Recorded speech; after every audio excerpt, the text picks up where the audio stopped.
The human body is the greatest temple that has ever been constructed. Why does the skull laugh? Because it is the secret headquarters of the Godhead, the mystery of light. If only we turn our eyes upward and remember the Gnosis.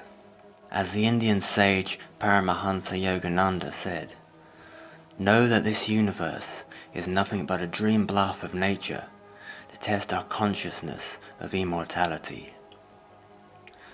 The skull represents the Most High, the crowning achievement of nature. The Reaper grins because he knows who we really are. Death knows the secret play of God. It has been said that as the Reaper approaches, it's terrifying, but once he reaches you, it's bliss. All of nature is moving upwards toward the fullness of reality.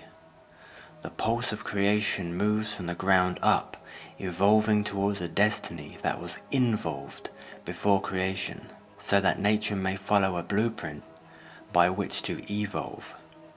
The religious symbol of the fingers pointing upwards is a common mystical image of this ascension, pointing out the way to the Godhead. The halo or nimbus around the heads of mystics and saints is a symbol of the attainment of the Most High, the hidden lamp in the brain, or what I'm referring to as the Godhead, being the brainstem fully illuminated by transmutation and devotion to the mystic path. The planet Saturn corresponded astrologically with the crown of the skull, which is why the halo above the saint's head is a ring of Saturn. Saturn was seen as the threshold between this world and the rest of the unknown universe. Thus the halo, or ring, is also symbolic of the alchemical wedding or the divine marriage, the crossing of the abyss from the known world to the unknown and supernatural realms. Alchemically, Saturn is the lead that must be turned into gold. It is the Most High of man which must be anointed and saved from its heavy state of spiritual darkness. Before the alchemical work, Saturn is a restricting crown, a ceiling that keeps us locked in matter. Saturn is seen as cold and rigid, harsh and judgmental, but only in its leaden state. The golden age of innocence is ruled by Saturn in its golden state. The great work of alchemy, the art of dissolution and reunion, seeks to regenerate this original golden state of nature.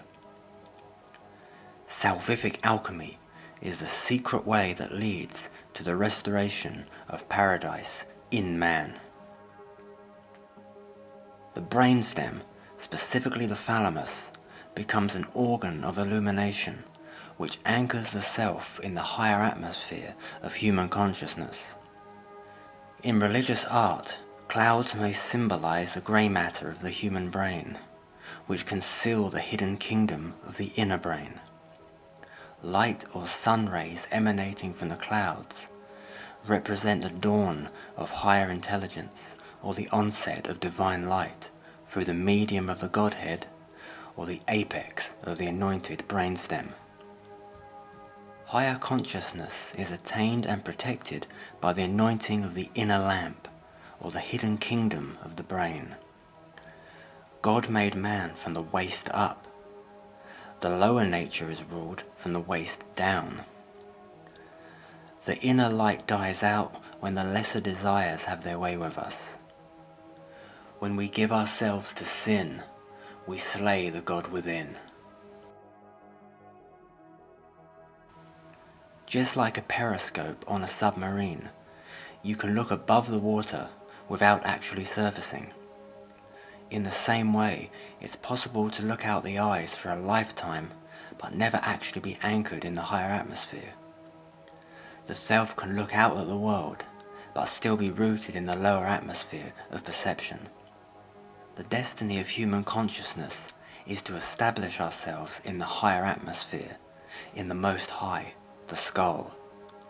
This is where humans are destined to view the world, and where it will once again be seen with beatific vision.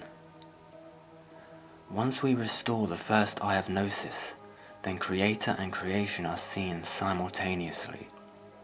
Or in Taoist terms, the world of 10,000 things and the Tao are seen as one. The Hindus say that once the crown is illuminated, all of nature comes alive and rejoices. This secret Gnosis, or Atmavidya, knowing the changeless ultimate reality, reveals the eternal play of God. All life is realized as the joy and dance of Shakti, the goddess of creation. We are Shiva, awareness, watching Shakti, creation and power, dance for all eternity. Thus the skull rejoices.